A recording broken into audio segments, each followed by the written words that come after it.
least pleasurable tour company. Forget the rest. Go with the least. My new thing is 1930s Bulgarian cinema. See all the best nights in Vinewood. Like where famous people shit. Get your tickets now. For sure. Vinewood Star Tours leaving now. Last chance. See hedges in front of Stars' homes.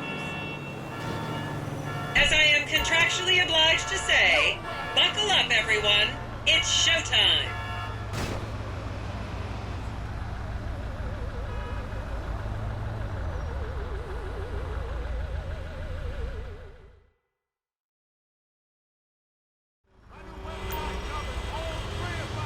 Okay, smartphones at the ready, celeb spotters. We are now approaching the legendary nightclub, the Dungeon Crawler. Opened in 1996, the club is famously owned by actor Bruce Spade, who has a custom-built elevated VIP table so that he looks the same height as everyone else. It remains one of Vinewood's hottest night spots for the rich and famous to do drugs and date rape impressionable fans. Play your cards right, and that could be you! The Dungeon Crawler was in the news again recently when comedian Morgan Chester allegedly ran over a doorman in his SUV for not laughing at one of his jokes. Holy shit. Oh, and now a treat for you closet glam rockers on board. We're coming up to the infamous Tequila La Rock Bar. Back in the day, this was a restaurant run by the mob until it got shut down over the Adam's apple in the soup controversy of 1982. It reopened as the Tequila La Bar in 1983 and soon became a mecca for hair metal bands and fans from across the country. It's rumored that the Love Fist song Dangerous Bastards was written about a night they partied here on Mescaline with some transgender twins.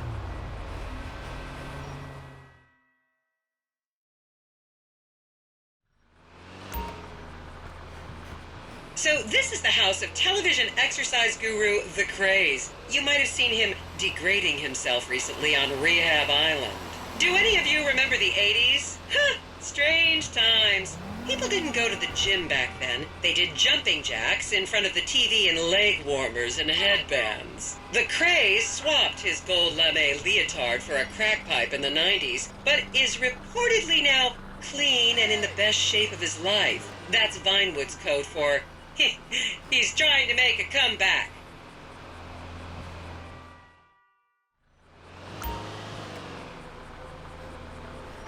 This is the home of celebrity wild child Martha Turn.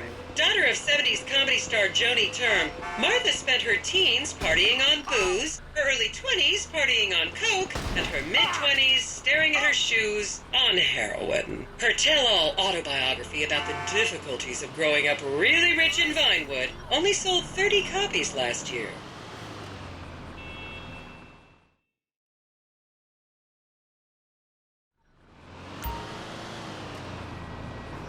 Just up ahead is another place to see and be seen in Rockford Hills, the Richmond Hotel. An iconic entertainment industry hangout, sleazy producer types have been promising to make young girl stars here for over 100 years now. Not gonna lie, I did some shameful things in that lobby bar in my youth, but I've put that period of my life behind me now.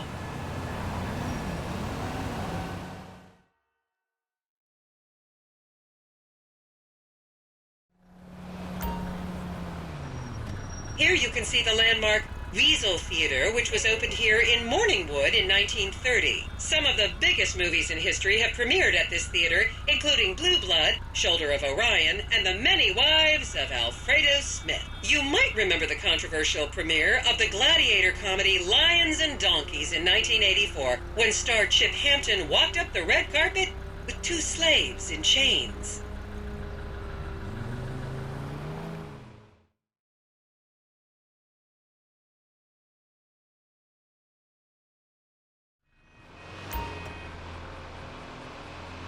And now to our left, ladies and gentlemen, is the famous Richards Majestic Studios. The product placement for classics like Nelson and Naples and Rum Runner, and the not-so-classics like Vinewood Zombie and Shoulder of Orion 2 was shoehorned into the final edits right behind those very gates. Everyone has a favorite Solomon Richards movie. An American Divorce really helped me through a difficult time when I was bankrupting my first husband.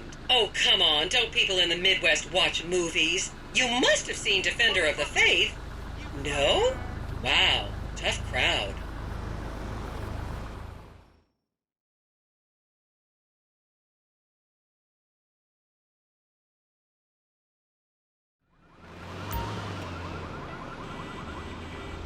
Okay, people, get those cameras out. This is Portola Drive. You won't get a better chance to spot a celebrity in its natural habitat. As you can see, the recession hasn't hit this part of town very hard. These are some of the most offensively high-end designer stores in the country. And now, some fun trivia for you.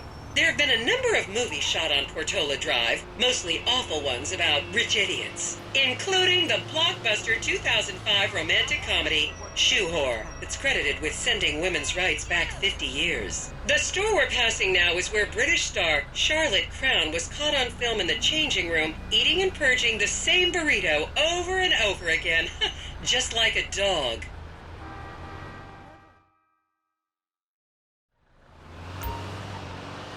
This is the Epsilon Center. Anyone with red hair, please cover it for your own safety. If you really want to meet a famous celebrity, this place is packed full of them. Take an introductory course. It changed my life.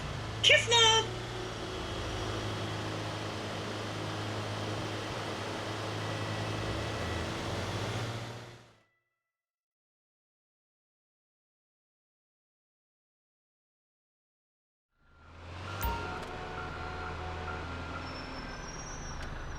And here is City Hall. This is where the mayor's office is, if any of you care. You might recognize this building from the 20-minute final dogfight to save Earth in the movie Invasion Los Santos. Jesus Christ.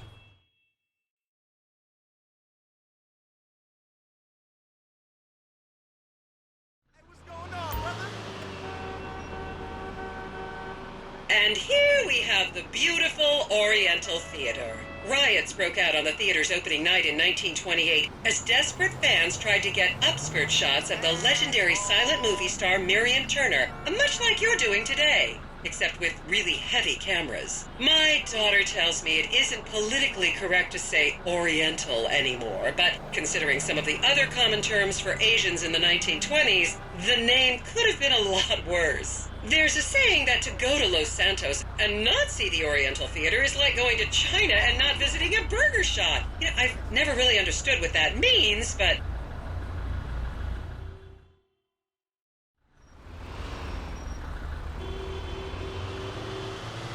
Hey, buddy. ¿Qué pasa?